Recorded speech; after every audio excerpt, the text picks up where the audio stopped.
জামাতে নামাজ পড়ার সময় তাকবীরে তাহরিমা ছাড়া বাকি তাকবীরগুলো না দিলে নামাজে কোনো সমস্যা হবে কিনা। আমার অফিসে ইংরেজি নববর্ষ উপলক্ষে কেক কাটা হয়েছে এবং কিছু উপহার দেওয়া হয়েছে। আমাদের জন্য কেক এবং উপহার গ্রহণ করা কি জায়েজ হয়েছে? আমার বংশের প্রতি বছর অল্প বয়সী যুবকরা মৃত্যুবরণ করেন। আমাদের সকলের মৃত্যু হবে আমরা জানি, কিন্তু এরকম হতে থাকলে আমার বংশ তো নির্বংশ হয়ে যাবে। শোনা যায় আমার বংশে অভিশাপ আছে, তার কারণ কি এমন হয়? তার কারণে কি এমন হয়? আমাদের বিয়ের বয়স 5 বছর, আমাদের 2 বছরের একটি সন্তান আছে, কিন্তু আমার স্ত্রীর প্রতি আমার কোনো আকর্ষণ বোধ হয় না। আমার স্ত্রীর কোনো দোষও নেই, সে যথেষ্ট ভালো মেয়ে। এই অবস্থায় আমার করণীয় কি? আমার সম্পর্ক অব্যাহত রাখা কি ঠিক হবে? তাকবীরে তাহরিমা যেটা, এটি তো আবশ্যক। প্রথম তাকবীর যেটা আল্লাহু আকবার বলে নামাজ শুরু করি আমরা, সেটি।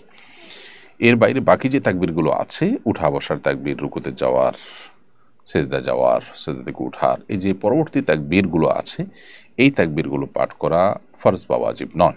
যার কারণে এগুলোর কোনোটা যদি ছুটে যায় তাতে নামাজ হয়ে যাবে। ইচ্ছাকৃতভাবে ছাড়লে তো নামাজের কোয়ালিটিতে ত্রুটি হলো, কিন্তু অনিচ্ছাকৃতভাবে ছাড়লে ইনশাআল্লাহ বিদিনা নামাজ হয়ে যাবে। এর উত্তর হলো যে নববর্ষ উদযাপন এটি বিজাতীয় কালচার। অগ্নিপূজকদের থেকে এই কালচারটি শুরু হলেও এখন সেটিকে ধারণ করছে খ্রিস্টানরা। নানা কুসংস্কারাচ্ছন্ন বিশ্বাস থেকেই মূলত কালচারের শুরু। বছরের প্রথম মুহূর্তকে ভালোভাবে কাটালে সারা বছর ভালো থাকা যাবে, এই শিরপূর্ণ বিশ্বাস এটি মূলত অগ্নিপূজকদেরকে এই নববর্ষ উদযাপনে তাদেরকে অনুপ্রাণিত করত। তো সেরকম একটি ভুল এবং কুসংস্কারাচ্ছন্ন বোধ আকিদার উপর নির্ভর একটি বিশ্বাসকে কেন্দ্র করে আনন্দ অনুষ্ঠান করা, তার জন্য ভুরিভোজ ইত্যাদি করা, এটাও সেই দৃষ্টিকোণ থেকে নাজায়েজ। এবং এটাই কেন্দ্র করে যে কেক কাটা হয়েছে, উপহার দেওয়া হয়েছে, বিশেষ করে নববর্ষ উদযাপনের যে উপহার, সেটি একজন মুসলমান হিসেবে অ্যাভয়েড করাই হলো আমাদের কর্তব্য। যেহেতু বিজাতীয় কালচারকে আমরা অ্যাভয়েড করতে হবে। নবী সাল্লাল্লাহু আলাইহি ওয়াসাল্লাম বলেছেন, মান তাশাব্বাহা বিকওমিন ফাহুয়া মিনহুম, যে ব্যক্তি কোনো জাতির অন্য ধর্মাবলম্বী মানুষদের সাদৃশ্য গ্রহণ করবে, তাদের কোনো সংস্কৃতি, কৃষ্টি, কালচারের, সে তাদের অন্তর্ভুক্ত হবে। সেই জায়গা থেকে এ ধরনের উপহার উপঢৌকনকে অ্যাভয়েড করতে পারলে ভালো, অ্যাভয়েড করতে পারা উচিত, আমাদের অ্যাভয়েড করা দরকার। তারপরও যদি নববর্ষ উপলক্ষে, জাস্ট নববর্ষ উপলক্ষে অনেক উপহার উপঢৌকন দেওয়া হয়, সেটা নববর্ষের প্রথম প্রহরের উদযাপন ঠিক নয়, যেটা অগ্নিপূজকরা করে। তো সেটা যদি হয়, সেটাকে আসলে বলা যেতে পারে এইটা আপনার ওইভাবে অগ্নিপূজকদের যেরকম প্রথম প্রহরকে উৎসবের মাধ্যমে কাটিয়ে ভালো কিছু পাওয়ার আশা বা প্রত্যাশা, সেই উদ্দেশ্য থেকে বা সেই জায়গা থেকে হয় না, যার কারণে এটা কিছুটা ডিফারেন্ট হতে পারে এবং এটা জায়েজ হতে পারে।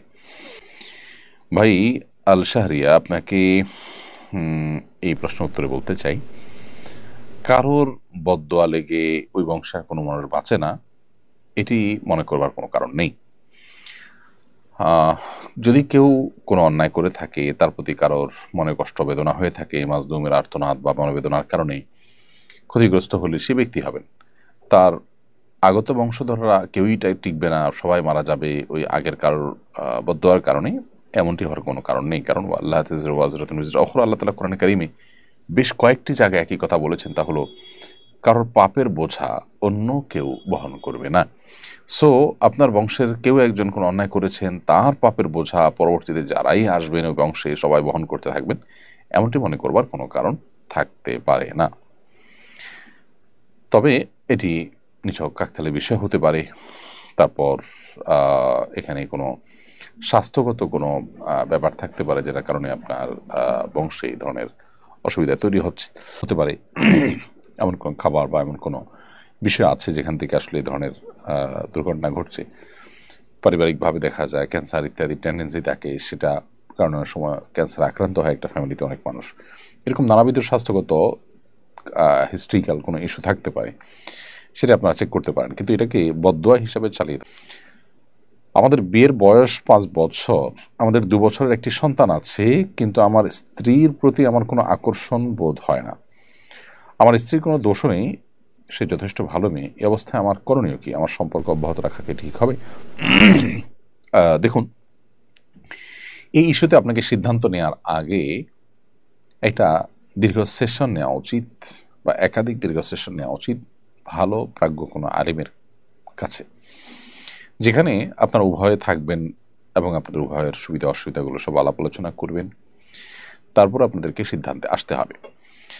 বিবাহ বিচ্ছেদ বা সম্পর্ক ইতি টানা, এই বিষয়টা এতই গুরুত্বপূর্ণ যে এটাকে আসলে সংক্ষিপ্ত কোনো প্রশ্নোত্তরের সেশনে প্রশ্ন দিয়ে 10-20 সেকেন্ডের কোনো রিপ্লাই পেয়ে আপনি তার উপর ভিত্তি করে সম্পর্ক ছেদ করে ফেলবেন, বিষয়টা সেরকম নয়।